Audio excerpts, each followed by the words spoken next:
সংসারে আপনি এমন অনেকজন পাবেন যারা আপনাকে বলবেন যে আপনার কি করা উচিত, কিন্তু তার থেকেও বেশি গুরুত্বপূর্ণ বিষয় হলো আপনার কি করা উচিত নয়। আজ আমি আপনাকে এমন 3টি বিষয় বলবো যা নিজের জীবনে আপনার করা উচিত নয়।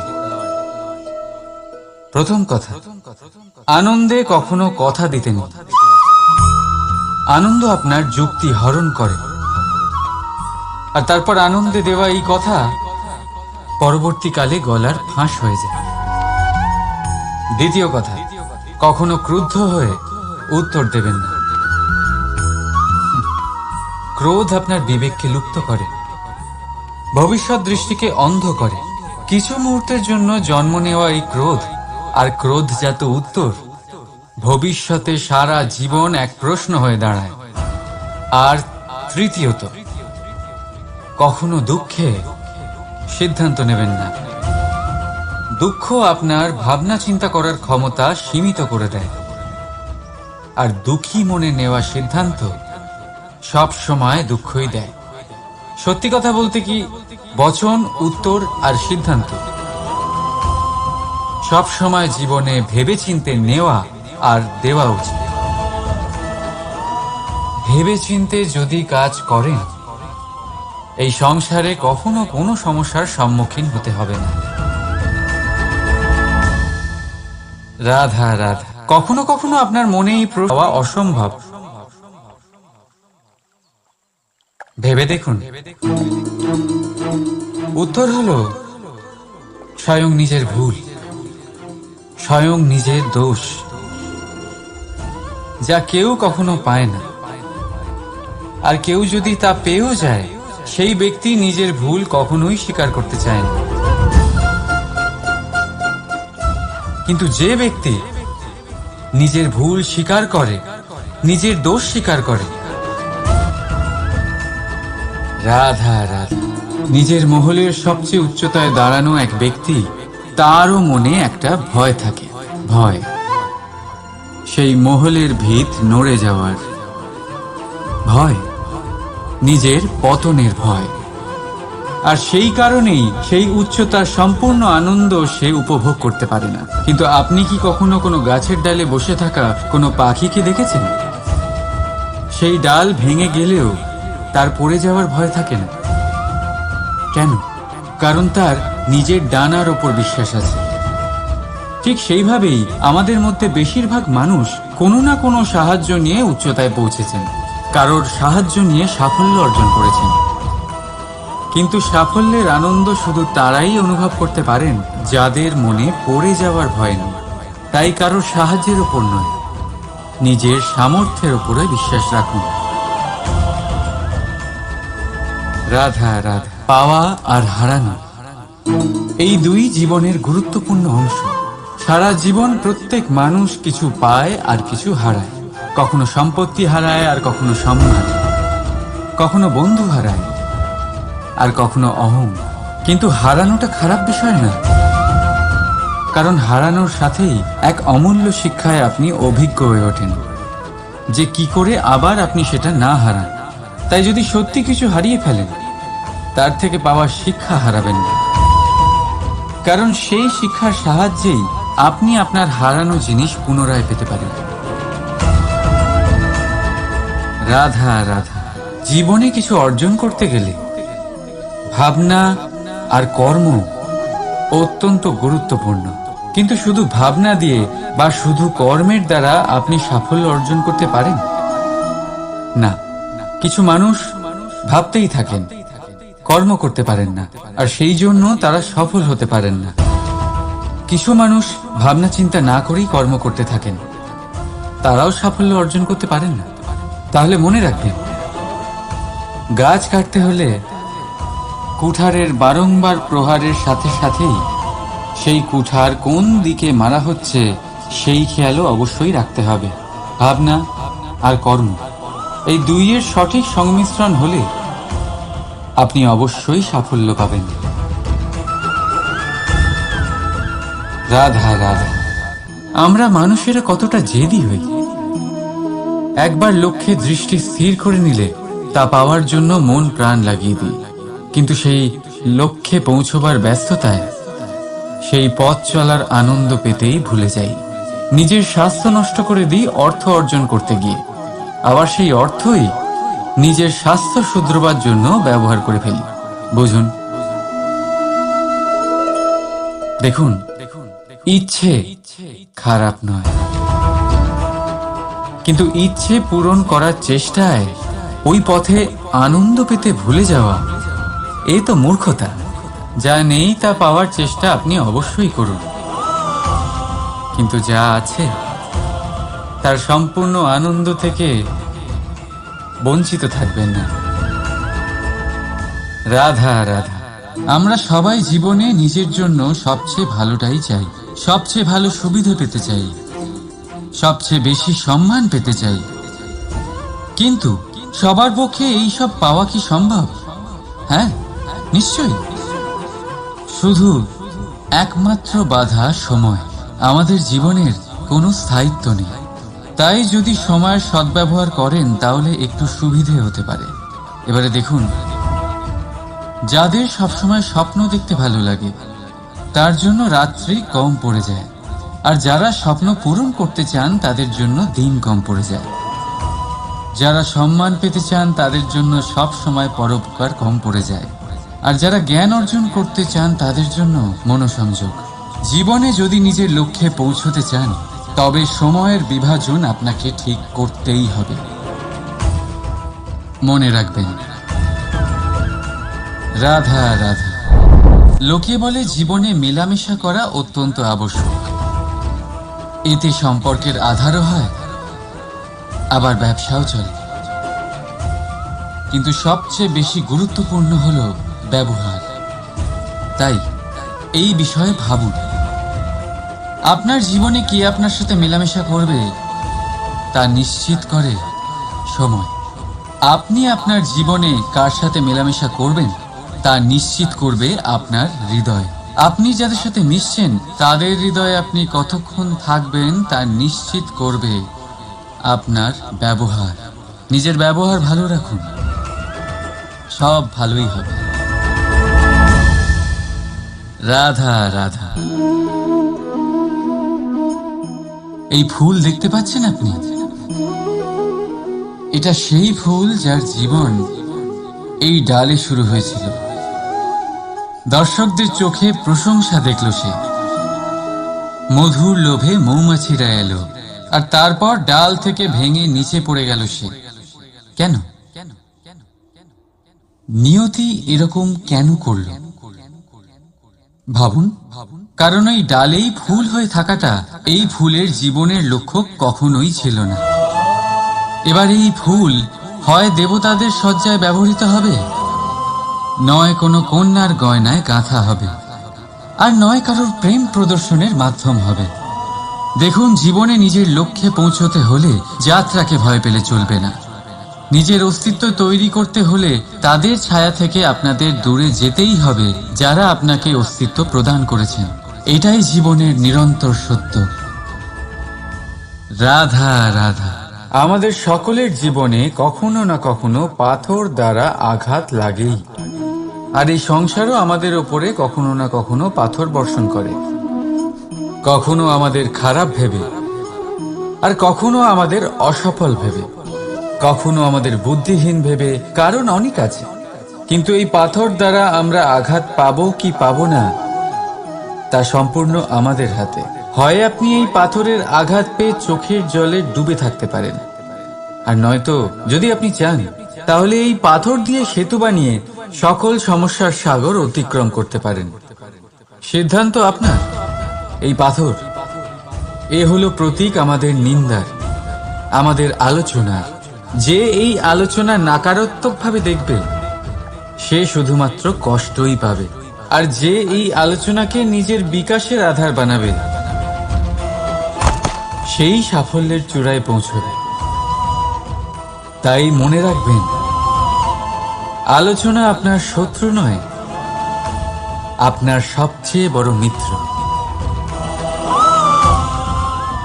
রাধা রাধা। মিষ্টি জল সবার পছন্দ, কিন্তু নোনতা জল কেউ পছন্দ করে না। এইবার ভাবার বিষয় হলো মুক্ত, যা সমুদ্রের গহ্বরেই তৈরি হয়। নোনতা জলের মধ্যে থেকেই প্রতি মুহূর্তে অন্য প্রাণীদের থেকে বেঁচে নিজের অস্তিত্বকে বাজি রেখে ঝিনুক মুক্ত প্রদান করে থাকে। কখনো ভেবেছেন কেন? কারণ সংকটের সম্মুখীন না হয়ে, চরম পরিস্থিতির সাথে না জড়িয়ে আপনার কখনোই সুখ প্রাপ্তি হবে না। তাই নির্ভীক হয়ে সংকটের সম্মুখীন হন আর আমার সাথে ভালোবেসে বলুন, রাধা রাধা। আমরা সকলেই সময়ের গুরুত্ব বুঝি। সময় আমাদের তৈরি করে আর সময়ই আমাদের নষ্ট করে দেয়। কখনো ভালো সময় আসে আর কখনো ভীষণ খারাপ সময় আসে। তবে আশ্চর্যের বিষয় এটাই যে সব জেনেও আমরা সময় নষ্ট করি। মনে রাখবেন, সময় শুধু বয়ে যায়, কখনো ফিরে আসে না। তাই ভালো সময় আসার অপেক্ষায় সময় নষ্ট করবেন না। যাই করবেন আজ, এক্ষুনি, এই মুহূর্তে শুরু করুন। তা সেটা কাউকে আনন্দ দেওয়াই হোক বা নিজেকে বদলানোর চেষ্টা করা হোক, যাই হোক না কেন, বিলম্ব করবেন না। কারণ সময় শুধুমাত্র তাকেই সঙ্গ দেয় যে সর্বদা সময়কে সম্মান করে। রাধা রাধা। কথায় আছে সবকিছু সীমা থাকে। মুশকিলের, কষ্টের, সংকটের, অন্ধকারের। যার কোনো সীমা নেই তা হলো কেবলমাত্র কঠোর পরিশ্রমের। আপনি নিশ্চয়ই দেখেছেন, রাত্রি যতই অন্ধকারময় হোক, তারারা পরিশ্রম করে তার সাথে লড়তে থাকে আর অবশেষে সকাল হয়েই যায়। ঝড়ে পাখিদের বাসা ছিন্ন বিচ্ছিন্ন হয়ে যায়, কিন্তু পাখিরা নিজের পরিশ্রম দ্বারা তা আবার বানিয়ে নেয়। কারণ যা সীমিত তাকে অসীমের কাছে হারতে হয়, আর পরিশ্রম অসীম। রাধা রাধা। প্রবাহিত নদী কত সুন্দর হয়, বলিষ্ঠ হয়। যেদিক দিয়ে বয়ে যায় সেখানে এক নতুন জীবন প্রদান করে, ধরণীকে উর্বর করে, আকাল দূরে রাখে। আর হয়তো এই জন্যই নদীকে মায়ের মতো পুজো করা হয়। কিন্তু আপনি কি কখনো ভেবে দেখেছেন যে নদীর জন্ম কি করে হয়? এ কি শুরু থেকেই এমন বিশাল আর খরস্রোতা হয়? না, বৃষ্টির ছোট ছোট ফোঁটা একসাথে সম্মিলিত হয়ে এক সূক্ষ্ম ধারা তৈরি করে, আর সেই ধারাগুলি পর্বতের বরফ কেটে তাদেরকে গলিয়ে জলপ্রপাত হয়ে ঝরে পড়ে পাথরের সাথে ধাক্কা খেয়ে তারপরেই সে নদী হয়ে ওঠে। ঠিক সেইভাবেই এত সহজে কেউ মহান হয়ে ওঠে না। ছোট ছোট চেষ্টা মিলে এক বিশাল ব্যক্তিত্ব তৈরি করে। তাই জীবনে সর্বদাই চেষ্টা করতে থাকুন। অস্তিত্ব নিজে থেকেই প্রকাশ পাবে। রাধা রাধা। কখনো কখনো আমরা নিজের মা বাবার ওপর কতটা রেগে যাই, মনে করি ওনাদের মন আমাদের দিকেই নেই। আমরা ভাবি ওনাদের কাছে আমাদের কোনো অস্তিত্বই নেই, আর তাই আমরা রেগে যাই। কিন্তু আপনি কি কখনো এমন অনুভব করেছেন যে আমাদের চোখ দিয়ে আমরা আমাদের নাক কখনো দেখতেই পাই না? কারণ তা চোখের ভীষণই কাছে থাকে, দুই চোখের মাঝখানে। কিন্তু যখন কেউ মুখে আঘাত করে, হাত সর্বপ্রথম নাককেই সুরক্ষিত করার চেষ্টা করে।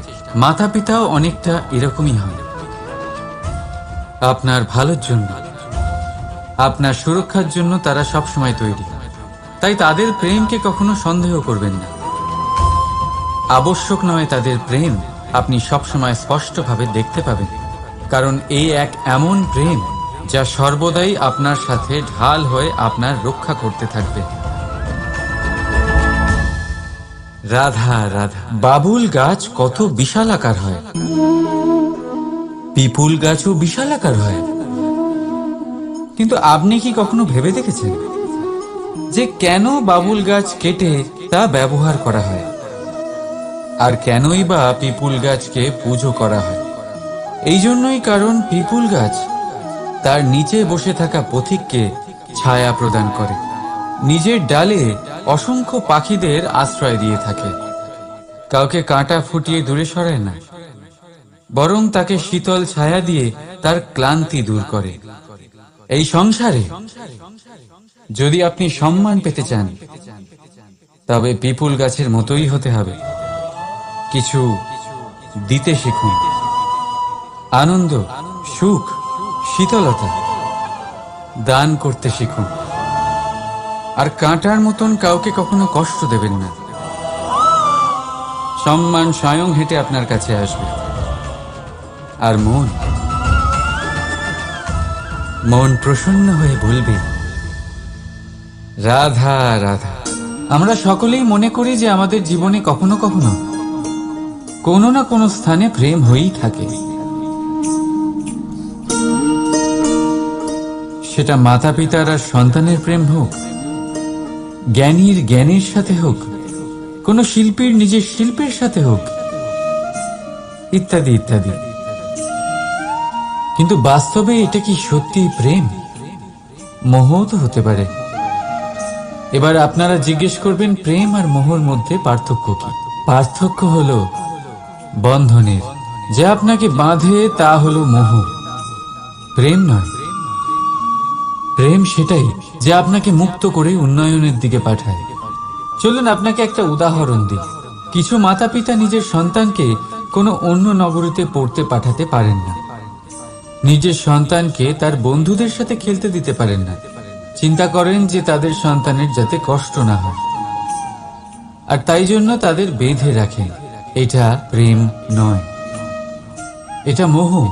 কারণ যদি এটা প্রেম হতো, তাহলে ওনারা চাইতেন যে সন্তান মাতা পিতার আশ্রয় থেকে বেরিয়ে এই সংসারকে দেখুক, তাকে বুঝুক, আর তার থেকে জ্ঞান অর্জন করুক, নিজের অভিজ্ঞতার থেকে শিক্ষা নিয়ে নিজের একটা ব্যক্তিত্ব বানাক।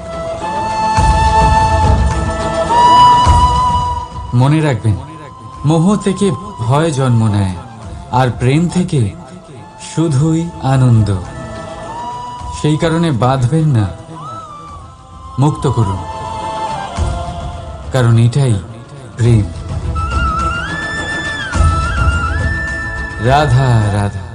এই সংসারে সম্পর্ক অত্যন্ত গুরুত্বপূর্ণ। এবারে প্রশ্ন এটাই যে সম্পর্ক কেমন হওয়া উচিত। সম্পর্ক কথার শুরুতেই সম শব্দ আসে। সম অর্থাৎ সমতা। তাই কারোর সাথে সম্পর্ক পালন করতে গিয়ে এতটাও নিচু হবেন না যে ওঠার জন্য কারোর সাহায্যের প্রয়োজন পড়ে। মনে রাখবেন, যে ছোট করতে চায় সে কখনো সম্পর্ক পালন করতে পারবে না। সম্পর্ক তার সাথেই বাঁধুন যে আপনাকে সমান মনে করে, আপনাকে সম্মান করে। কারণ সম্মান দ্বারাই সম্পর্ক স্বীকৃতি পাবে আর সমৃদ্ধ হবে। রাধা রাধা। কখনো কখনো আপনার মনে এই প্রশ্ন নিশ্চয়ই আসে যে এই প্রেম কি, কিভাবে বোঝা যায় এই প্রেম? উত্তর বড়ই সহজ। যতক্ষণ না আপনি প্রেম করবেন, ততক্ষণ আপনি প্রেম বুঝতেই পারবেন না। যদি রত্ন হয়ে মুকুটে সজ্জিত থাকতে হয়, তাহলে হীরেকে কাটার কষ্ট অবশ্যই সহ্য করতে হবে। প্রেমের সঠিক অর্থ বুঝতে গেলে মোহকে ত্যাগ করে আত্মসমর্পণ করতেই হবে। যে প্রেম কাউকে পাওয়ার জন্য করা হয়, সেই প্রেম প্রেম নয়, তা মোহ। তাই আত্মসমর্পণ করুন নিজেকে, নিজের অহংকারকে, নিজের অস্তিত্বকে, মোহকে, আর দেখবেন আপনার প্রেম স্বয়ং আপনার সাথে থাকবে। রাধা রাধা। এই ফল দেখতে পাচ্ছেন আপনি? সবাই জানে এই ফলের থেকে বেরোনো বীজ একটা নতুন বৃক্ষকে জন্ম দেবে, যে নতুন বৃক্ষ আবার এমন এক ফলের জন্ম দেবে। কিন্তু আপনি কি কখনো ভেবে দেখেছেন ফল আর বীজের সম্পর্ক এতই গভীর, অথচ বৃক্ষের মূল আর বৃক্ষের শাখার মধ্যে এত দূরত্ব কেন? কারণ দূরত্ব অতি আবশ্যক। যদি আপনি কাউকে নিজের কাছে চিরকালের জন্য রাখতে চান, তখন তাদের থেকে দূরত্ব কিছু সময় দরকারি। এই দূরত্বই হলো সেই কারণ যার জন্য আপনি আপনার সঙ্গীর মাহাত্ম্য বুঝতে পারেন। এই দূরত্বের জন্যই আপনি আরো প্রেরণা পান যাতে তাদের সাথে আবার দেখা হয়। আর সেই জন্য মনে রাখবেন, দূরত্ব কখনোই খারাপ নয়। ফলের থেকে বীজের এই দূরত্বই নতুন ফল হওয়ার কারণ হয়ে দাঁড়ায়। প্রেমের আসল পরীক্ষা হয় এই দূরত্ব দিয়েই। তাই দূরত্বের সাথেও প্রেম করুন আর ভালোবেসে বলুন, রাধা রাধা।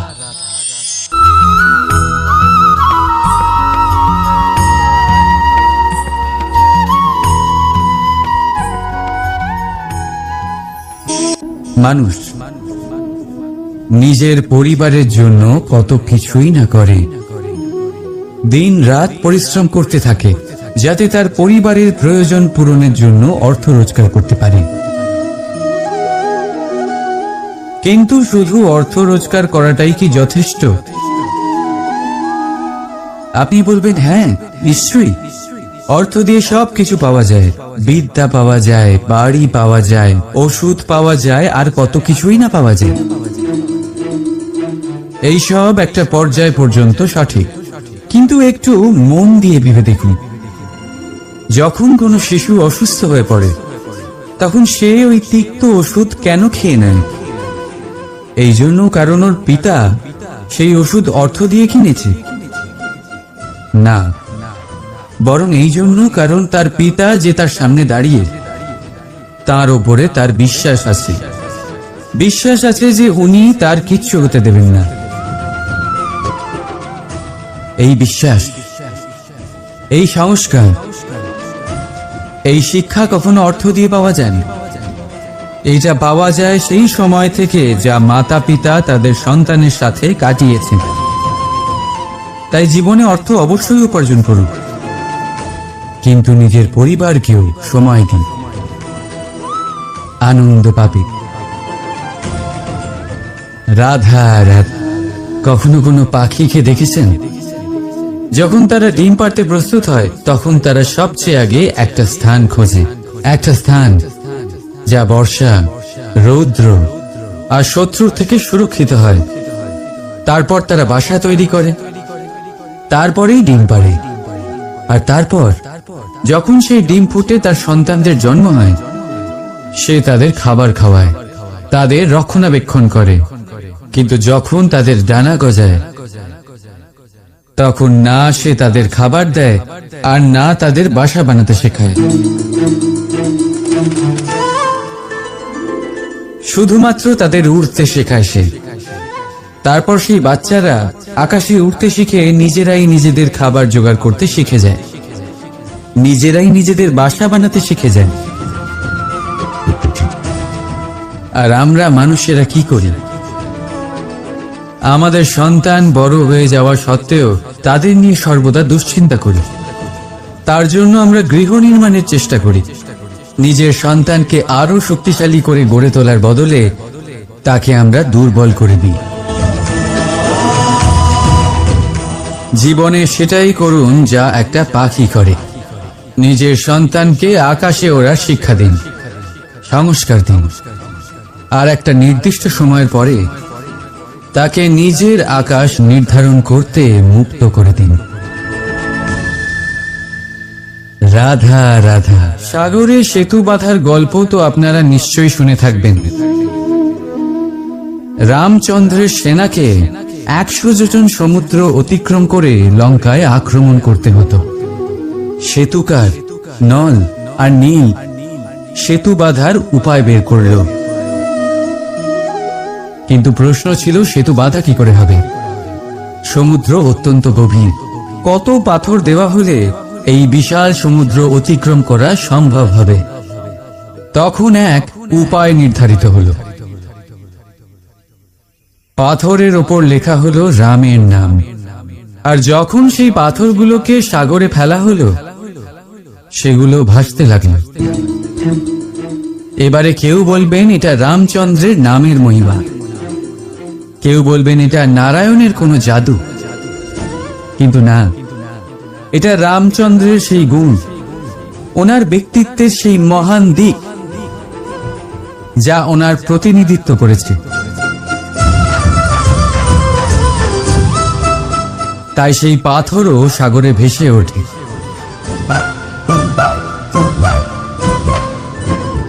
ঠিক সেইভাবেই যেখানে আমরা থাকি না, সেখানে আমাদের গুণ আমাদের প্রতিনিধিত্ব করে।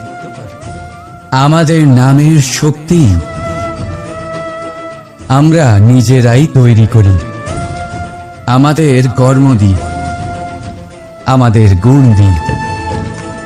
এবার সিদ্ধান্ত আপনার, যে আপনার নামের সাহায্যে কেউ বিপদ থেকে উদ্ধার হবে, নাকি আপনার দুষ্কর্মের ফলে কেউ ডুবে যাবে। ভালো করে ভেবে দেখুন। রাধা রাধা। কখনো এই প্রকৃতির দিকে তাকিয়ে থাকবেন। এই প্রকৃতি অনেক ধরনের শিক্ষা দেয়। কোন একটা গাছকে দেখুন, কিভাবে সে মাটি থেকে জল শুষে নেয়। সে ঝড় হোক বা হোক কড়া রোদ, সব সহ্য করে এবং অবশেষে সে ফল ধারণ করে। আর সেই ফল উৎপন্ন করার পরে সে ফল কিন্তু সে নিজে গ্রহণ করে না, এই সংসারকে প্রদান করে, যাতে পশু পাখি মানুষ তারা এই ফল গ্রহণ করে শক্তিশালী হয়ে উঠতে পারে, সুস্থ থাকতে পারে। সেভাবেই নদী, সরোবর এরা নিজেরাও কিন্তু নিজেদের জল গ্রহণ করে না, মাটিকে প্রদান করে, পশু পাখিকে প্রদান করে। সূর্য নিজেও নিজের জন্য প্রজ্বলিত হয় না, সে প্রকাশ ছড়িয়ে দিতে চায় আমাদের সবার কাছে, সে আলো পৌঁছে দিতে চায়। এই প্রত্যেকের কর্মে পরমার্থ নিহিত আছে, আর সেই জন্যই এদের সকলকে পুজো করা হয়। তাই মনে রাখবেন, আপনার কাছে জীবন যাপনের অতিরিক্ত যা কিছুই আছে তা পরমার্থের জন্য। তাহলে তার সদ্ব্যবহার করুন আর আমার সাথে ভালোবেসে বলুন, রাধা রাধা। আমরা প্রত্যেকেই অবশ্যই এমন সময় দেখেছি যখন অনেকগুলো সমস্যা একসাথে আমাদের জীবনে এসে পড়ে। সমস্যা আমাদের প্রত্যেকের জীবনেই থাকে। আমরা তার সমাধান খুঁজতে চেষ্টা করি, কখনো সমাধান খুঁজে পাই, আবার কখনো যতই চেষ্টা করি না কেন কোনো সমাধান খুঁজেই পাই না। আর যখন এটা হয় তখন মানুষ অত্যন্ত বিচলিত হয়ে পড়েন। নিজের আত্মীয় স্বজন, নিজের বন্ধু বা সংসার, এদের ওপরে এই দোষ চাপিয়ে দেন যে এদের জন্যই এই সমস্যা এসেছে। এবার যদি আমি আপনাকে কোনো পরামর্শ দিই, তাহলে এটাই বলবো যে দৃষ্টিভঙ্গি পাল্টে দেখুন। এই দৃষ্টিভঙ্গি দিয়ে দেখুন যে এই সংসারে যে সমস্যায় আসুক না কেন তার জন্য কেউ দোষী নয়, না আপনি না অন্য কেউ। এই পুরো খেলাটাই আপনার মানসিকতা, আপনার দৃষ্টিভঙ্গির, আপনার মনের। কিভাবে বোঝাচ্ছি? যখন আমাদের মন শক্ত থাকে তখন কঠিন থেকে কঠিনতর পরিস্থিতিও আমাদের জীবনে খুব বেশি হলে প্রতিস্পর্ধা হয়ে থেকে যায়। সেখানে যদি আমাদের মন দুর্বল থাকে তখন অল্প কঠিন পরিস্থিতিও আমাদের কাছে খুব বড় সমস্যা হয়ে যায়, তাই না? একটা শক্ত মন কঠিন পরিস্থিতিকে প্রতিস্পর্ধা হিসেবে দেখে আর তার মধ্যে ওটা সুযোগ খুঁজে নেয়। আমাদের শুধু এটাই করতে হবে। এই সংসারে অন্য কাউকে দোষী মনে করলে আপনার সমস্যা দূর হয়ে যাবে না। সেই জন্য এই সংসারকে দোষ দেওয়ার বদলে এই সমস্যার মূলে চলে যান, সেটাকে বুঝুন, নিজের এই মনকে শক্ত করে তুলুন। যদি আপনার মন শক্তিশালী হয় তাহলে এই সংসারে অনেক বড় বড় কঠিন থেকে কঠিনতর পরিস্থিতিও যদি আসে, আপনার জীবনে যতই বড় বড় সমস্যা আসুক না কেন আপনার লক্ষ্য লাভে বাধা দিতে পারবে না। আসুন আমার সাথে ভালোবেসে বলুন, রাধা রাধা। আমরা সবাই পাথর দেখেছি, পর্বতও দেখেছি, শুকনো পাতাও দেখেছি, শ্যামল বনানীও দেখেছি। কখনো ভেবেছেন পাথরের অস্তিত্ব কিন্তু ততক্ষণ পর্যন্ত যতক্ষণ সে পর্বতের গায়ে আটকে থাকে। যখন সেই পর্বত থেকে সেই পাথর ভিন্ন হয়ে যায় ও নিজের অস্তিত্ব হারিয়ে ফেলে। আস্তে আস্তে কখনো পাথর কেটে বা কখনো পিষ্ট হয়ে সেই পাথর আস্তে আস্তে মাটিতে পরিণত হয় এবং পূর্ণরূপে নিজের অস্তিত্ব হারিয়ে ফেলে। এটাই পাতার সাথেও হয়। এই পাতা যতক্ষণ গাছের ডালের সাথে যুক্ত ততক্ষণ তার অস্তিত্ব থাকে। যখনই ডাল থেকে বিচ্ছিন্ন হয় সেও নিজের অস্তিত্ব হারিয়ে ফেলে। আর এটাই আমাদের সাথেও হয়। যতক্ষণ আমরা নিজেদের আপনজনের সাথে যুক্ত থাকি আমাদের অস্তিত্ব বজায় থাকে।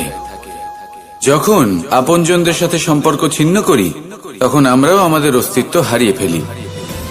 এবার এই সংসারের প্রত্যেক ব্যক্তি স্বতন্ত্র থাকতে চান, আর অনেক ব্যক্তি স্বতন্ত্র থাকবেন বলে আপনজনদের দূরে করে দেন আর তাদের সাথে এই সম্পর্ক ছিন্ন করেন। এটা কি সত্যি প্রয়োজন? আপনজনদের সাথে সম্পর্ক ছিন্ন করে নিজের অস্তিত্ব হারিয়ে ফেলা প্রয়োজনীয়, নাকি আপনজনদের সাথে সম্পর্ক বজায় রেখে নিজেদের স্বতন্ত্র করে রাখা সেটা আবশ্যক? নির্বাচন আপনারই। আসুন আমার সাথে ভালোবেসে বলুন, রাধা রাধা। আপনি কি কখনো নৌকা যাত্রা করেছেন? করে না থাকলেও নিশ্চয়ই দেখেছেন যে এই জল যা নিজের অন্তরে সব কিছু সমাহিত করে নিতে পারে, এই নৌকা সেই জলের ওপরেই ভেসে থাকে। নদীর স্রোত কাটিয়ে সে সামনে অগ্রসর হয়। কিন্তু যদি এই নৌকায় কোনো ছিদ্র হয় তাহলে কিন্তু সেই নৌকা ডুবে যাবে। আর এতে কোনো তফাৎ হবে না যে সেই ছিদ্র ছোট নাকি বড়, নৌকা ডুবে যাবে। এই ছিদ্র হলো আমাদের জীবনে আমাদের অপগুণ, আমাদের দোষ, আমাদের বিকার। কখনো এটা ভাববেন না যে এই দোষ খুবই ছোট, এতে কিছুই যাবে আসবে না। না, সেই ছোট দোষ, সেই ছোট বিকার যদি সেটাকে শুধরে না নেন তাহলে সেটা আপনাকে আপনার পতনের দিকে নিয়ে যাবে। শেষ পর্যন্ত এটা আপনার উপর নির্ভরশীল যে আপনি কি চান। আপনার জীবনের এই নৌকা এভাবেই ডুবে যেতে দেখবেন, নাকি নিজেকে শুধরে নিয়ে সেই নৌকার সেই ছিদ্রটাকে ভরিয়ে তুলতে চাইবেন? নির্বাচন আপনার। আসুন আমার সাথে ভালোবেসে বলুন, রাধা রাধা।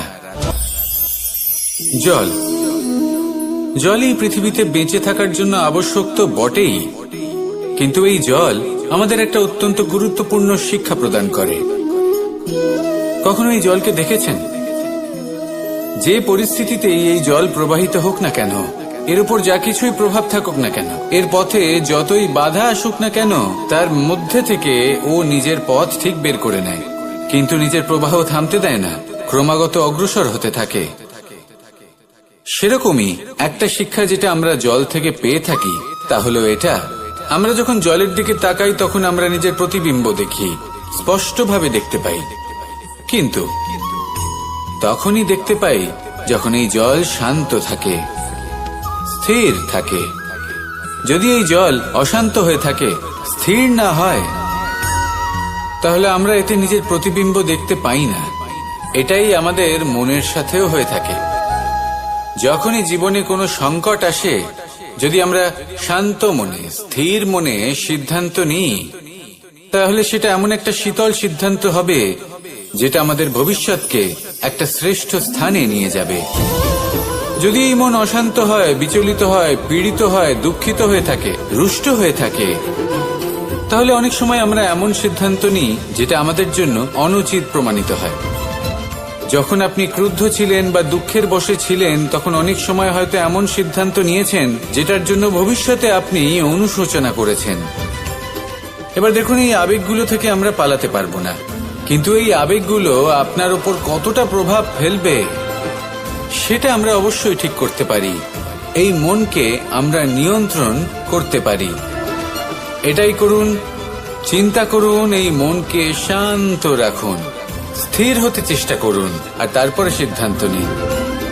আসুন আমার সাথে ভালোবেসে বলুন, রাধা রাধা। এই সংসারে ভৌতিক বস্তুরও নিয়তি আছে।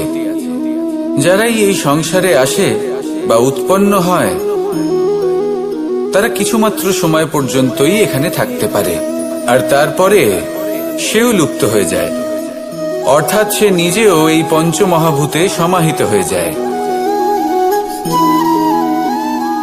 আমাদের সাথেও ঠিক এটাই হয়। সেই জন্যই ঈশ্বর দ্বারা প্রদত্ত এই উপহারের বিষয়ে ভাবুন, এই জীবনের বিষয়ে ভাবুন। ঠিক যেমন বিশ্বাস ভঙ্গ হলে কোনো ব্যক্তি আমাদের কাছে অপরিচিত হয়ে যান, ঠিক সেরকমই শেষ নিঃশ্বাস ত্যাগের পর এই শরীরও আমাদের কাছে পরই হয়ে যায়। তাই এই শরীর থাকাকালীন শ্রেষ্ঠভাবে একে সদ্ব্যবহার করুন, এই জীবনে শ্রেষ্ঠ কর্ম করুন, আর এই জীবনকে শ্রেষ্ঠভাবে যাপন করার জন্য কিছু কথা বোঝা প্রয়োজনীয়। যদি আপনি কারোর প্রশংসা করেন তাহলে পূর্ণ হৃদয় দিয়ে করুন। যদি আপনি হস্তক্ষেপ করে থাকেন তাহলে মস্তিষ্ক দ্বারা করুন। যদি আপনি সমীক্ষা করেন তাহলে বিবেক দ্বারা করুন। যদি আপনি ধন অর্জন করতে চান তাহলে নীতি অনুসারে চলুন। যদি জীবন যাপন করতে চান তাহলে রীতি মেনে করুন।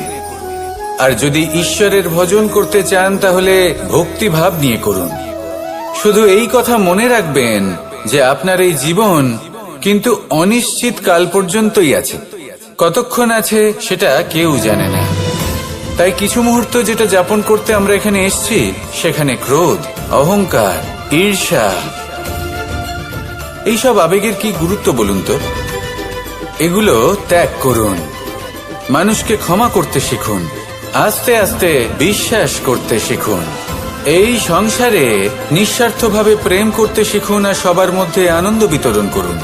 তাই এই সব গুণ যদি আপনি আত্মসাৎ করতে পারেন তাহলে আপনার জীবনে শুধু আনন্দ এবং আনন্দই বিরাজমান হবে। আসুন আমার সাথে ভালোবেসে বলুন, রাধা রাধা রাধা রাধা রাধা রাধা। ধর্মরথের 4টি অশ্ব চালানোর জন্য যিনি সারথি হবেন তার যে 4টি গুণ থাকা প্রয়োজন, সেই সমস্ত গুণ অর্জুনের মধ্যে উপস্থিত রয়েছে। কর্মের শক্তি রয়েছে, ধর্মের প্রতি আসক্তি রয়েছে, জ্ঞানের অভিব্যক্তি রয়েছে এবং সমর্পণের ভক্তি রয়েছে।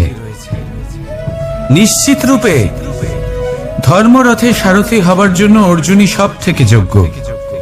আর ও শুধুমাত্র দ্রৌপদীর স্বামীই হবে না, ইতিহাসে কুরুবংশের রাজকুমার বা ইন্দ্রপুত্রের নামেই শুধু পরিচিত হবে না, বরং অর্জুনই স্বয়ং ইতিহাস রচনা করবে। অর্জুনই হবে কৃষ্ণ সারথি। যত্র যোগেশ্বর কৃষ্ণ তত্র পার্থ ধনুর্ধর। তাহলে আসুন আর আমার সাথে ভালোবেসে বলুন, রাধা রাধা।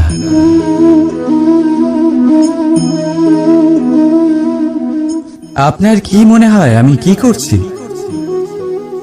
আপনি বলবেন আমি প্রদীপ জ্বালাচ্ছি। সঠিক, কিন্তু প্রশ্ন হচ্ছে যে আমি কি আপনাকে বলেছি যে একে প্রদীপ বলা হয়? না। এই প্রদীপ কি নিজেই নিজের পরিচয় আপনাকে দিয়েছে? না। তাহলে আপনি কি করে জানলেন যে একে প্রদীপ বলা হয়? উত্তর হচ্ছে প্রকাশ, যে স্বয়ং জ্বলে অন্ধকারের মধ্যে সংসারকে পথ দেখায়, সেটাই প্রদীপ। যা নিরাশার মাঝে আশার আলো প্রদর্শন করে, সেটাই প্রদীপ। অপর দিকে আছে সাপ, যাকে না দেখেও তার ফনার আওয়াজ শুনেই লোকে ভয় পেয়ে যায়। তার মানে ব্যক্তির পরিচয় তার কর্মের দ্বারা পাওয়া যায়। তাই আপনার এটা বলার প্রয়োজন নেই যে আপনার পরিচয় কি। এটা আপনার কর্মই নিশ্চিত করবে যে লোকে আপনাকে প্রদীপ ভেবে ভালোবাসবে নাকি সাপ ভেবে ভীত হয়ে থাকবে। রাধা রাধা। সময় কত বিচিত্র হয়। সময় আমাদের পক্ষে থাকলে আমরা নিজেদের রাজা মনে করে নিই, আর সেই সময় যদি বিপক্ষে চলে যায় তাহলে নিঃস্ব হতে সময় লাগে না। তাই মানুষের একটা অভ্যেস আছে, খারাপ সময়ের জন্য কিছু সঞ্চয় করা। আত্মীয়, বন্ধু খারাপ সময় পাশ থেকে সরে যায়। যশ, মান প্রতিকূল সময় চিরস্থায়ী হয় না। তাই মানুষ মনে করে অর্থ সঞ্চয় করাই শ্রেয়। অর্থের কোনো হৃদয় নেই যা সময়ের সাথে পরিবর্তিত হবে। সংসার বলে সর্বদা অর্থ সঞ্চয় করতে থাকো। খারাপ সময় অবশ্যই কাজে লাগবে, কিন্তু আমি বলবো শুভ কর্ম করতে থাকুন, আনন্দে থাকুন, নিজের ওপর আর ঈশ্বরের ওপরে বিশ্বাস রাখুন। খারাপ সময় কখনো আসবেই না। রাধা রাধা। প্রকৃতি মানুষকে এক বিশেষ শক্তি দিয়েছে, অন্য জীবের থেকে বেশি শক্তি দিয়েছে। স্মরণ শক্তি। এই শক্তি মানুষকে অন্য জীবের থেকে ভিন্ন করে, ইতিহাস রচনা করার প্রেরণা দেয়, জ্ঞানকে বংশানুক্রমে এগিয়েও নিয়ে যায়। আর যারা ভুলে যান, অধিকাংশ সময় তারা উপহাস আর দয়ার পাত্র হয়ে যান। কিন্তু এটাই কি প্রকৃত রূপে সত্য? না। এই স্মরণ শক্তি মানুষের বিকাশের সব থেকে বড় বাধা হয়ে দাঁড়ায়। তার মনকে দূষিত করে দেয়। খারাপ অভিজ্ঞতা, কারোর করা বিশ্বাসঘাতকতা, কারোর কটাক্ষ বেশিরভাগ মানুষই ভুলতে পারেন না। আর তারপর প্রতিশোধ নিতে উদ্যত হন। প্রথমে সময় নষ্ট করেন প্রতিশোধের প্রস্তুতিতে, আর তারপর সময় নষ্ট করেন প্রতিশোধ নেওয়ার সুযোগ খুঁজতে। যদি সন্তুষ্টি পেতে চান, যদি জীবনে আনন্দ পেতে চান, তাহলে স্মরণ শক্তির সদ্ব্যবহার করুন। নিজের স্মরণ শক্তিকে চালনা করুন শুধুমাত্র ভালো কথা আর ভালো স্মৃতির দিকে। জীবনে আনন্দ পাবেন। রাধা রাধা। সংসারের সব থেকে বেশি কঠিন কাজ কোনটা? কারণ যখন আপনি তপস্যা করেন তখন সেখানে আপনার ধৈর্য ভাঙার মতো কেউ থাকেন না, না কোনো বন্ধু, না কোনো আত্মীয়, না কোনো শত্রু, কেউ না। কিন্তু যখন আপনি এই সমাজে, এই পরিবারে থাকেন, কোনো না কোনো ব্যক্তি এসে আপনার ধৈর্যের বাঁধ ভেঙে দেওয়ার ক্ষমতা রাখেন। তারা আপনার ধৈর্যের বাঁধ ভেঙে দেয়, আর কখনো কখনো তারা অনিচ্ছাকৃতভাবেই সেটা করে থাকেন। কারণ তাদের মানসিকতা আপনার থেকে আলাদা, তাদের কর্ম আপনার থেকে আলাদা, তাদের দৃষ্টিভঙ্গি আপনার থেকে আলাদা, জীবন যাপন আপনার থেকে আলাদা। সেক্ষেত্রে আপনি ধৈর্যচ্যুত হন, প্রসন্নতা আপনার থেকে ছিনিয়ে নেওয়া হয়। সেই জন্য এই সংসারে, এই পরিবারে থেকেও ধৈর্য ধরে সামনে অগ্রসর হওয়া কোনো পর্বতের শিখরে গিয়ে তপস্যা করার থেকেও অনেক বেশি কঠিন। আর যে ব্যক্তি এই সমাজেই, এই পরিবারে, সেই সকল মানুষের মধ্যে থেকে গিয়েও ধৈর্য ধরে অগ্রসর হতে থাকেন, যারা এই কাজটা শিখে নিতে পারেন, তারাই কিন্তু জীবনে আনন্দ লাভ করতে পারেন। এই ধৈর্যই শেষে আপনার জীবনে প্রসন্নতা বহন করে আনবে। তাই ধৈর্য ধরে জীবনের পথে অগ্রসর হন আর আমার সাথে ভালোবেসে বলুন, রাধা রাধা। এই জীবনে তিনটি গুরুত্বপূর্ণ শব্দ আছে যা বোঝা আমাদের কাছে খুব গুরুত্বপূর্ণ, এবং এই তিনটি শব্দের নিজস্ব অর্থ আছে। প্রথম হলো সঙ্গবদ্ধতা, অর্থাৎ একসাথে মিলে কাজ করতে হবে, একসাথে মিলে পরিশ্রম করতে হবে, সামনে এগোতে হবে। এরকম করতে পারলে আপনার শক্তি বৃদ্ধি পাবে, আপনার ক্ষমতা বৃদ্ধি পাবে, আপনি এগোতে পারবেন এবং অনেক দূরে যেতে পারবেন। দ্বিতীয় হলো আত্মবিশ্বাস। হেরে যাওয়া বস্তুও আবার জিতে নিতে পারবেন। যদি আপনার নিজের আত্মবিশ্বাস থাকে তাহলে আপনি কখনো পরাজিত হবেন না। এবং তৃতীয় হলো অহংকার। জয়লাভ করার পরেও কিন্তু এটা আপনাকে পরাজিত করতে পারে। সেই জন্য জীবনে সঙ্গবদ্ধ হন, আত্মবিশ্বাস রাখুন, কিন্তু কখনোই অহংকার করবেন না। এই অহংকার আপনার থেকে সবকিছু কেড়ে নিতে পারে। এই অহংকারের জন্যই মথুরাপতি কংস নিজের পতনের দিকে অগ্রসর হয়েছিলেন। এই অহংকারকে ত্যাগ করুন আর আমার সাথে ভালোবেসে বলুন, রাধা রাধা। আমরা যখনই কোনো গাছের চারা রোপণ করি তখন সবার আগে পরীক্ষা করে দেখি যে যেখানে আমরা চারা রোপণ করতে চলেছি সেখানকার মাটি আদৌ উর্বর কিনা, সেই মাটি সেই চারাকে বাড়তে সাহায্য করবে কিনা। যখন একটা চারা রোপণের আগে আমরা এত কিছু ভাবতে পারি, তাহলে কাউকে বিশ্বাস করার আগে আমরা কেন ভাবি না? জীবনে কখনো এই বিশ্বাসরূপী চারা কোথাও রোপণ করার আগে বোঝার চেষ্টা করুন যে যার উপর আপনি বিশ্বাস করতে চলেছেন সে কি আদৌ আপনার বিশ্বাসের যোগ্য কি না। ভেবে দেখুন সেই ব্যক্তি ভবিষ্যতে গিয়ে আপনার বিশ্বাস ভাঙতে পারে কিনা। এটাও ভেবে দেখুন যে যাকে আপনি বিশ্বাস করতে চলেছেন তাকে আপনি বিশ্বাস করলে নিজের জীবনের উদ্দেশ্যে আপনি অগ্রসর হতে পারবেন কিনা। আর তার জন্য প্রয়োজন সঠিক সিদ্ধান্ত, পরখ করা, কোনটা উচিত কোনটা অনুচিত সেটা বোঝা। আর তাতে কিন্তু আপনি সন্দেহবাতিক হবেন না, তাতে আপনি আরো নিপুণ হয়ে উঠবেন। তাই যদি আপনি নিপুণ হয়ে উঠতে চান তাহলে বোঝার চেষ্টা করুন, পরখ করে দেখুন, কোনটা উচিত কোনটা অনুচিত বুঝুন। আর বিশ্বাস তখনই করুন যখন আপনি 100% নিশ্চিত হবেন যে সে বিশ্বাসের যোগ্য। আসুন আমার সাথে ভালোবেসে বলুন, রাধা রাধা। রাধা কখনো কখনো আমার জন্য বড়ই সুগন্ধি আতর নিয়ে আসে, পারিজাত ফুলের মালা নিয়ে আসে আমার প্রসাধন করবে বলে। এবং আমার সব থেকে বেশি প্রিয় মাখন নিজে হাতে বানিয়ে একসাথে পিষে নিতে হয়। তারপরে তার থেকে যে রস নিঃসৃত হয় সেই রসদান হতে শিখুন। মনে রাখবেন আপনি হলেন সেই দুধ যাকে মন্থন সহ্য করতে হবে মাখন হয়ে ওঠার জন্য।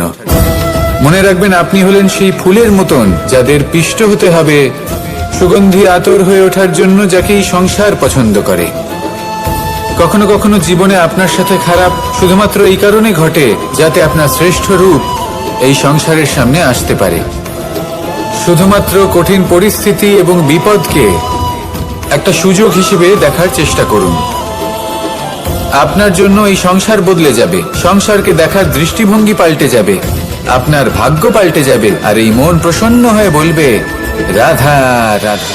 পাশা নামক এই খেলাটি আপনারা নিশ্চয়ই খেলেছেন, না খেলে থাকলে দেখেছেন, আর যদি দেখেও না থাকেন তাহলে নিশ্চিত রূপে শুনেছেন। মহাভারতের এই মহাযুদ্ধ কোথাও না কোথাও এই পাশা নামক খেলার কারণে হয়েছিল। পাশার এই বিচিত্র খেলা, দান, এইসবের কারণে কেউ নিজের মাথায় রাজ মুকুট পরিধান করেছিলেন, আবার সেখানে পরাজিত হওয়ার জন্য কাউকে বনবাসও ভোগ করতে হয়েছিল। কিন্তু এই খেলা সমাপ্ত হওয়ার পরে সমস্ত ঘুঁটি আর এই পাশার ছক একই পুটলিতে স্থান পেল। এটাই হলো আমাদের জীবন।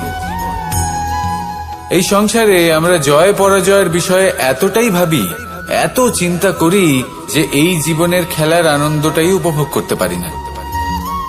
আর অবশেষে কি হয়? কেউ জয়ী হন, কেউ পরাজিত হন, কিন্তু দুজনেই একই স্থানে পৌঁছে যান। প্রত্যেক ব্যক্তি মৃত্যুর পরে একটি নির্দিষ্ট স্থানেই পৌঁছতে বাধ্য,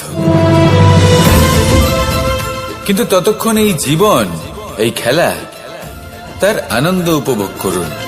এই সংসারে সেই ব্যক্তি শ্রেষ্ঠ স্থানে পৌঁছতে পেরেছেন যিনি এই সংসারকে প্রকাশ প্রদান করেছেন, যিনি কখনো জয় পরাজয় এই বিষয়ে ভাবেননি, শুধু এই জীবনের খেলার আনন্দ উপভোগ করেছেন। এটাই আপনিও করুন আর আমার সাথে ভালোবেসে বলুন, রাধা রাধা। প্রত্যেক মানুষ নিজের জীবনে দুঃখ অনুভব করেন, প্রত্যেকের দুঃখ আলাদা হতে পারে। কারোর মনে এই দুঃখ থাকে যে সে তার বাবা মায়ের সব ইচ্ছে পূরণ করতে পারেননি। কেউ এটা ভেবে দুঃখ পান যে সে চিরকাল সদাচার করেছেন, সৎকর্ম করেছেন, কিন্তু তাও তাকে দুরাচারী বলে মনে করা হয়। কেউ এটা ভেবেও দুঃখ পান যে তার সামনে যে ব্যক্তি রয়েছেন তার চোখে তিনি শত্রু হয়ে উঠেছেন বা দুষ্ট হয়ে উঠেছেন, যেখানে তিনি হয়তো কোনো অনুচিত কাজই করেননি। এবার এই সমস্ত বিষয় নিয়ে ভেবে নিজের ব্যক্তিত্ব নিয়ে সন্দেহ প্রকাশ করবেন না। যদি নিজের ব্যক্তিত্ব নিয়ে কোনো সন্দেহ থেকে থাকে, তাহলে কর্ম সংক্রান্ত প্রশ্ন করুন যে আপনি যা করেছেন তাতে কি উচিত ছিল, কি অনুচিত ছিল। যেটা প্রয়োজন সেটা এটা বোঝার যে আপনার অন্তর্মন, আপনার বিবেক আপনাকে কি বলছে, আর আপনার অন্তর্মন আর আপনার বিবেক আপনাকে যেটা করতে বলবে শুধু সেটাই করুন। আর তারপরে এই সংসার কি বলবে, কি ভাববে সেসব নিয়ে ভাবতে যাবেন না, কারণ এই সংসার তো ঈশ্বরকেও প্রশ্ন করে থাকে, ঈশ্বরকেও দোষী মনে করে। কখনো কখনো যখন কোনো ঘটনা মানুষের ইচ্ছা অনুযায়ী ঘটে না, তখন মানুষ এটা বলে যে হে ঈশ্বর, আপনি আমার পাশে থাকলেন না, আপনি বড়ই কঠোর, এটা আপনার দোষ। যেখানে বেশিরভাগ সময় হয়তো সে নিজেই নিজের কর্মফল ভোগ করছে। আর কখনো কখনো ঈশ্বর হয়তো তার জন্য আরো ভালো কোনো পরিকল্পনা করে রেখেছেন, কিন্তু মানুষ সেটা বুঝতে পারে না। তাই দিনের শেষে যেটা প্রয়োজন সেটা হলো নিজের মনের কথা বুঝতে হবে। আপনার বিবেক কি বলছে শুধু সেটাই করুন, আর সামনে এগোতে থাকুন। আমার সাথে ভালোবেসে বলুন, রাধা রাধা। পরিবর্তন, এটা হলো সৃষ্টির অমূল্য নিয়ম। এই সংসারে সবকিছু সময়ান্তরে পরিবর্তিত হয়, এই সময়ও পরিবর্তিত হয়। পরিবর্তন চিরকাল হয়ে এসেছে আর চিরকাল হতে থাকবে। কিন্তু এবার আমরা সেই পরিবর্তন কিভাবে লাভ করব, যেটা আমাদের প্রয়োজন, যেটা আমরা চাই। আমরা জীবনে বিকাশ চাই। এই বিকাশ কিভাবে লাভ করতে পারি? এই প্রকৃতি কিন্তু আমাদের অত্যন্ত উত্তম উদাহরণ দিয়ে বুঝিয়েছে। একটি বিন্দুর উদাহরণ দিয়েছে যা ভবিষ্যতে একটা বিশাল নদীর আকার ধারণ করে। এটা কিভাবে হয়? মেঘ থেকে একটি বিন্দু ঝরে পড়ে সেই পর্বতের ওপর যেখানে হিম আছে। সেই হিমের সংস্পর্শে আসা মাত্র সেই বিন্দুর সাথে আরো বেশ কিছু বিন্দু যুক্ত হয়। তারপর তারা অগ্রসর হয়, আরো কিছু বিন্দু যুক্ত হয়, আস্তে আস্তে একটা ক্ষীণ ধারার রূপ ধারণ করে, এবং সেটাই ভবিষ্যতে আরো এগোতে থাকে। অনেকটা যাওয়ার পর যখন অনেক সংখ্যক বিন্দু একসাথে যুক্ত হয়, তখন সেটা বিশাল নদীর আকার ধারণ করে। এবার আমরা মানুষ বলে আমাদের সাথে এই নিয়মের অন্যথা হয় তা নয়। আমরাও এই প্রকৃতির অংশ, আমাদের ক্ষেত্রেও একই নিয়ম প্রযোজ্য। যখন পরিশ্রম করে অনেক সংখ্যক বিন্দু আমরা একত্রিত করব, তখনই পরিবর্তনের নদী প্রবাহিত হবে। প্রয়োজন হলো নিরন্তর পরিশ্রম করা এবং ধৈর্য ধরা। এটা করতে থাকুন, জীবনে সবকিছু লাভ করতে পারবেন। কারণ প্রকৃতি আমাদের এটাই শিখিয়েছে, আর আমরা এই ব্রহ্মরই একটি অংশ, যার দ্বারা এই ব্রহ্মাণ্ড নির্মিত। আসুন আমার সাথে ভালোবেসে বলুন, রাধা রাধা। আমাদের জীবনে গুরুজনেরা, জ্ঞানী মানুষজন সবসময় একটা কথা বলেন, ধৈর্য ধরো। শুধুমাত্র দুটো শব্দ, কিন্তু কতটা বিশাল সেটা বোঝার চেষ্টা করুন। ছোট একটা অস্ত্র হাতে নিন এবং একটা বিশাল পর্বতে নিরন্তর প্রহার করতে থাকুন। ধৈর্য ধরে সেই কাজ করতে থাকুন। এমন একদিন আসবে, এই বিশাল পর্বতে আপনি একটা পথ তৈরি করবেন। কোনো ধনুর্ধর যখন নিজের বিদ্যা অর্জন করেন, তখন তাকেও ধৈর্য ধরতে হয়, তার নিজেকে সময় দিতে হয়, তবেই সে ধনুর্বিদ্যা শিখতে পারে। সেইভাবে আমাদের জীবনেও ধৈর্য ধরার খুব প্রয়োজন। পরিবারে ধৈর্য রাখতে পারলে তাহলে আস্তে আস্তে দেখবেন প্রেম বৃদ্ধি পাচ্ছে। সমাজে যদি ধৈর্য রাখতে পারেন, তাহলে আস্তে আস্তে এই সমাজ আপনাকে সম্মান করবে। যদি নিজের জীবনে ধৈর্য রাখতে পারেন, তাহলে নিজে থেকেই আত্মবিশ্বাস বাড়বে, নিজের বিকাশ হবে। জীবনে সবই সম্ভব যদি ধৈর্য রাখতে পারেন। হয়তো আস্তে আস্তে হবে, কিন্তু হবে অবশ্যই। শুধু ধৈর্য রাখুন। কারণ ধৈর্যই সব থেকে বড় পুঁজি। আসুন আর আমার সাথে ভালোবেসে বলুন, রাধা রাধা। আমাদের জীবনে যখনই আমরা কোনো বড় দায়িত্বের সম্মুখীন হই, তখন আমরা তার থেকে দূরে পালাই, আর এই অজুহাত দিই যে না না, এত বেশি ভার বহন করার যোগ্যতা আমার নেই, আমি করতেই পারবো না। দেখুন, এই সংসারে ভিন্ন ভিন্ন ধরনের গাছ আছে, ছোট গাছ, বড় গাছ, কিন্তু বটগাছের মতো বড় এবং নিবিড় গাছ আর একটাও নেই। সে নিঃস্বার্থভাবে এই সংসারকে সেবা করে যায়, ছায়া প্রদান করে, শীতলতা প্রদান করে। আর যখন এমন সময় আসে যখন তার ওপর বোঝা অত্যন্ত বেড়ে যায়, সে কিন্তু কোনোভাবেই ভেঙে পড়ে না। তখন সে নিজের নিঃস্বার্থ কর্মের ফল লাভ করে, সেই নিঃস্বার্থ কর্ম যা সে করেছে। তার দেহ থেকে ছোট ছোট ঝুড়ি বার হয় এবং তা কাণ্ডের আকার ধারণ করে। সেই কাণ্ড মাটির কাছে পৌঁছয় এবং তারপর তা বটগাছের সহায়ক হয়ে ওঠে। সে ভেঙে পড়ে যায় না। এইভাবে আপনিও জীবনে নিঃস্বার্থভাবে সবার সেবা করুন, ভালোবাসুন, সবাইকে সাহায্য করুন। যেদিন আপনার ওপর বোঝা অত্যন্ত বেড়ে যাবে, সেদিন এই সব মানুষ আপনাকে সাহায্য করার জন্য আসবেন, আপনার শক্তি হয়ে উঠবেন, আর আপনি বটগাছের মতোই মহান এবং বিশাল হয়ে উঠবেন। আসুন আর আমার সাথে ভালোবেসে বলুন, রাধা রাধা। একটা শব্দ আছে, পরিস্থিতি। অনেক মানুষের মুখে আমরা এই শব্দ শুনি। জীবনে যখন অসফল হয়ে দুঃখ আসে, সংকট আসে, কোনো বিপদ ঘনিয়ে আসে, তখন সমস্ত দোষ আমরা পরিস্থিতির ওপর চাপিয়ে দিই। আর দেখতে গেলে কোথাও না কোথাও ঠিকই করি। এই পরিস্থিতি প্রত্যেক দিনের মতো পাল্টাতে থাকে, কিন্তু এই দিন, এই রাত, এমন কেউ আছেন যিনি এর উপরেও নিয়ন্ত্রণ সাধন করেন, আর তিনি হলেন সূর্য। ঠিক সেই রকমই আমাদের জীবনেও সূর্য হলো এই মন।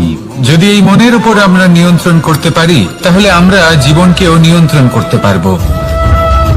প্রথমে এই মনের রাজা হয়ে উঠতে হবে। তাই মনে রাখবেন, যদি মন দুর্বল হয়, তাহলে পরিস্থিতি আমাদের সমস্যা বলে মনে হবে।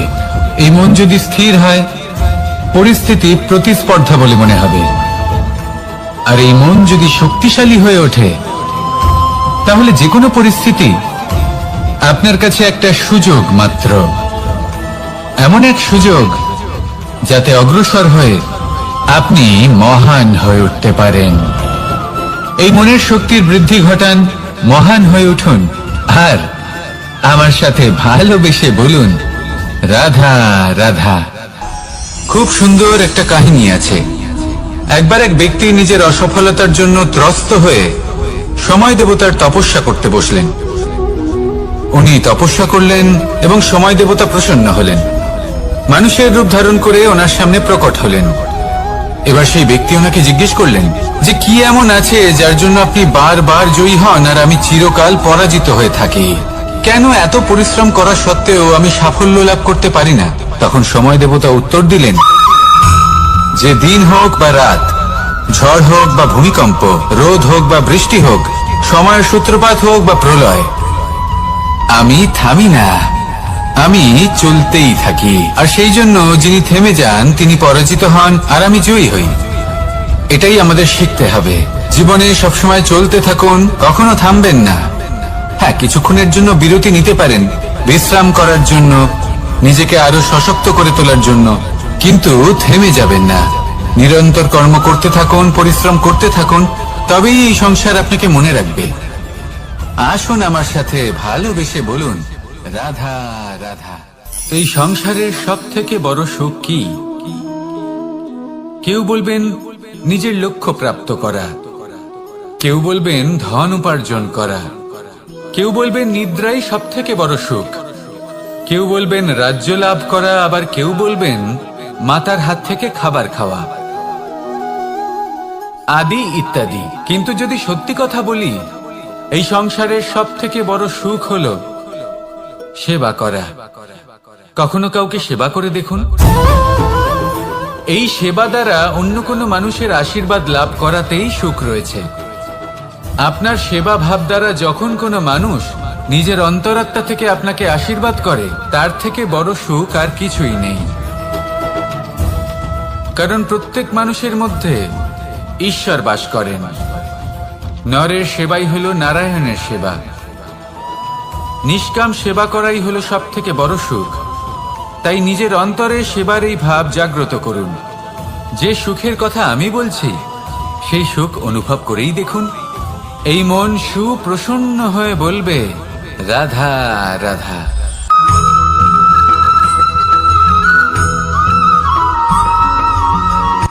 আজ আমি আপনাকে এমন এক গল্প শোনাবো যা আমার নন্দ বাবা আমাকে শুনিয়েছিলেন যখন আমি ছোট ছিলাম। কাহিনী একজন সাধু আর একজন বিছের।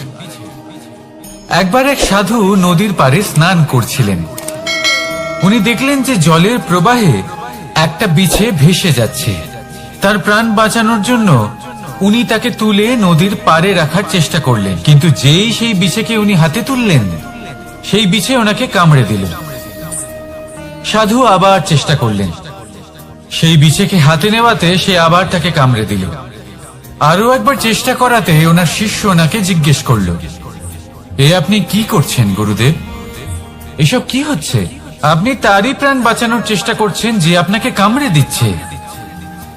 গুরুদেব উত্তর দিলেন যে ও বিছে হয়েই নিজের কর্ম করছে, নিজের প্রবৃত্তি, নিজের ব্যবহার বদলাচ্ছে না। তাহলে আমি সাধু হয়ে তা কেন বদলাবো?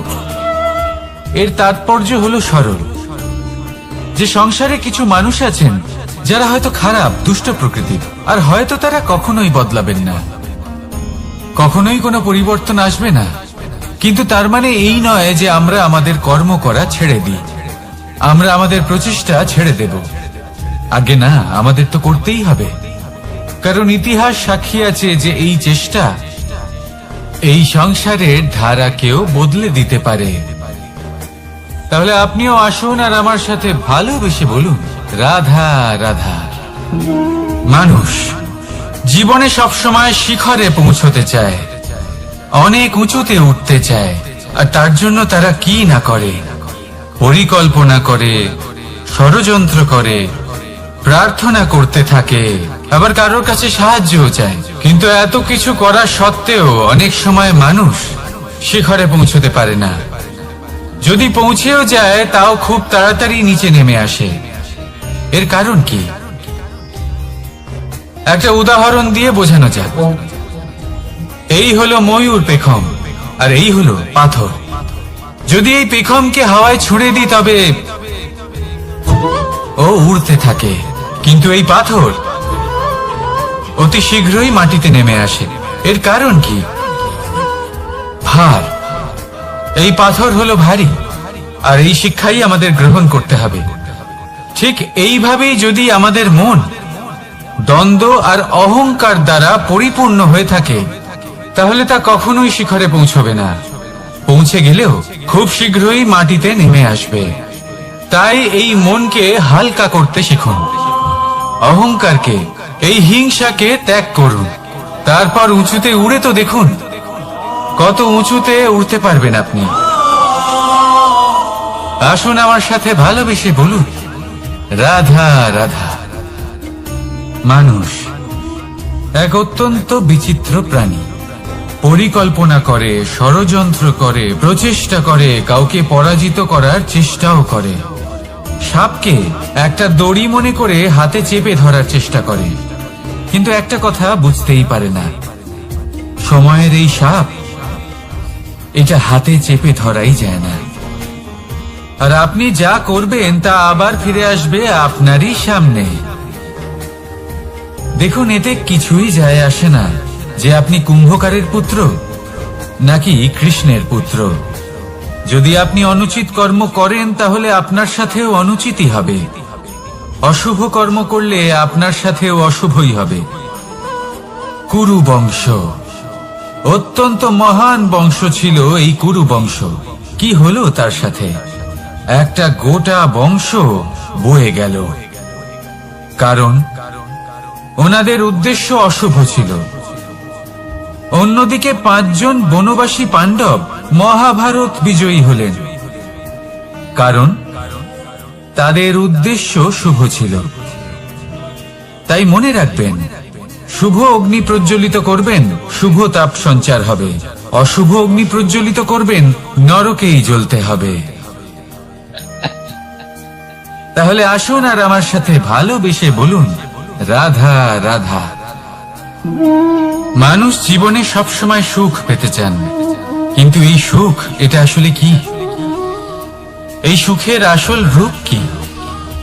আমি বলি, সুখের আসলে 2টি রূপ হয়, বাহ্যিক সুখ, আত্মিক সুখ। আর এটা ঠিক তেমনই হয় যেরকম আমাদের শরীরের সাথে জড়িত ছায়া আর আমাদের শরীরের মধ্যে বসবাসকারী আত্মার। যদি ছায়ার কথা ভেবে দেখেন তাহলে বুঝতে পারবেন, আমাদের শোবার সময় ভোরবেলা এই ছায়া অনেক বড় হয়ে যায়। যখন এই সূর্য মাথার উপরে চলে আসে, তার তাপ বেড়ে যায়, তখন এই ছায়া ছোট হয়ে যায়।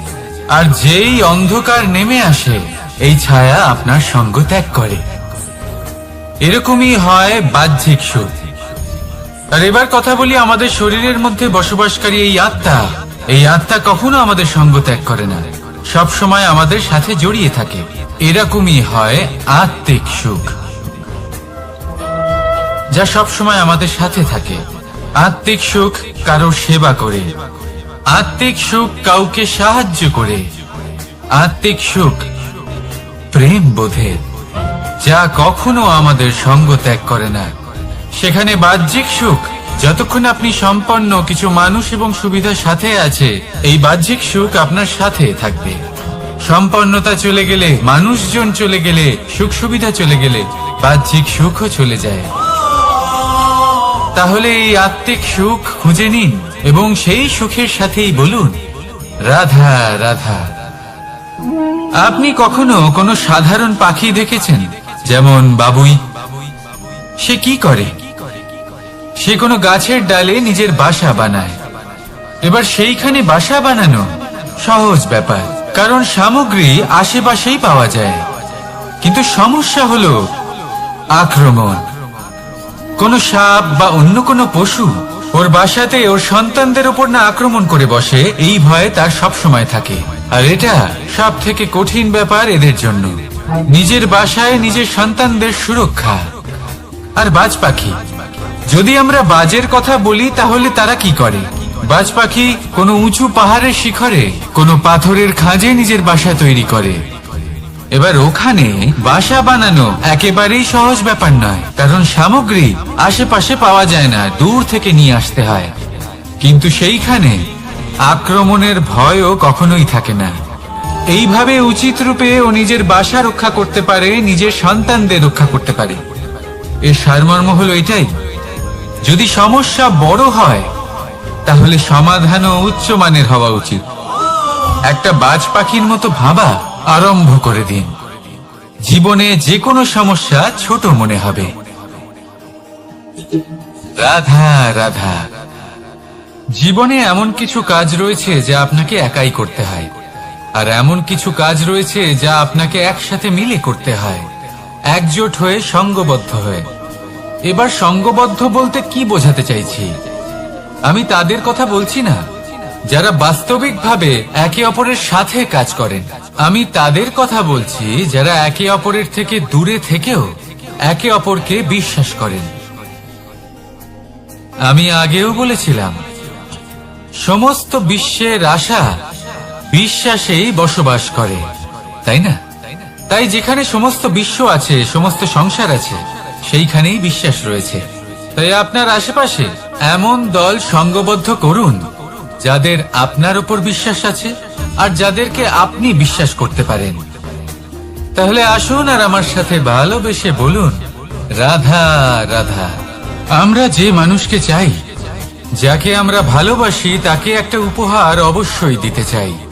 এমন এক উপহার যা ওনার ভালো লাগবে, যা শ্রেষ্ঠ হবে, অতি প্রিয় হবে, বহুমূল্য হবে, বা বলতে পারেন মূল্যবান হবে। তাই আমরা কি করি? আমরা বাজারে যাই। তার জন্য স্বর্ণ, আভূষণ, হিরে, মুক্ত এইসব নিয়ে আসি। কিন্তু এটাই কি সর্বশ্রেষ্ঠ উপহার? কখনোই না। সর্বশ্রেষ্ঠ উপহার হলো স্বাধীনতা। তাকে নিজের মনের মতো বাঁচার স্বাধীনতা। যদি আপনি কাউকে স্বাধীনতা না দিতে পারেন, তাহলে সে কোথাও না কোথাও বন্দী হয়ে যায়, তার বিকাশ কোথাও না কোথাও আটকে যায়। কিন্তু যদি আপনি কাউকে স্বাধীনতা দিতে পারেন, তাহলে আপনি দেখবেন ও সমস্ত সংসারকে, এই জীবনকে নিজের দৃষ্টিভঙ্গি দিয়ে দেখবে, বুঝবে যে কোনটা হলো উচিত আর কোনটা হলো অনুচিত। আর এটাই হলো সর্বশ্রেষ্ঠ। আর এবার যদি কাউকে স্বাধীনতার মাধ্যমে এত বড় একটা শক্তি দিতে পারেন, তাহলে আপনি আমাকে বলুন, এর থেকে বড় উপহার আর কি হতে পারে? আসুন আর আমার সাথে ভালোবেসে বলুন, রাধা রাধা। কর্ম, ধর্ম আর কর্তব্য, এই তিনটি একে অপরের সাথে জড়িত। আর অনেক সময় এই তিনটি পালন করতে করতে আমাদের সেই ব্যক্তির সামনে গিয়ে দাঁড়াতে হয়, তার বিরুদ্ধেই যেতে হয়, যাকে আমরা সব থেকে বেশি ভালোবাসি। কিন্তু সেইখানে এই যুদ্ধ কোনো ব্যক্তিগত যুদ্ধ থাকে না। এ হলো কর্ম, ধর্ম আর কর্তব্যের যুদ্ধ। এটা সরল নয়, অত্যন্ত কঠিন হয় তার সম্মুখীন হওয়া যাকে আমরা সব থেকে বেশি সম্মান করি। কিন্তু আমাদের তো আমাদের ধর্মের পথে চলতেই হবে, কারণ আমরা কর্মবদ্ধ, কর্তব্যবদ্ধ, আর এটাই করা উচিত। শুধু এটুকু মনে রাখবেন, যদি আপনার উদ্দেশ্য শুভ হয়, আপনার ভাবনা শুভ হয়, আপনি যদি কর্ম, ধর্ম আর কর্তব্যের পথে অগ্রসর হন, তাহলে এই প্রক্রিয়াতে যদি আপনাকে আপনার আরাধ্যেরও সামনে দাঁড়াতে হয়, তাহলেও আপনার কোনো ক্ষতি হবে না। তাহলে আসুন আর আমার সাথে ভালোবেসে বলুন, রাধা রাধা।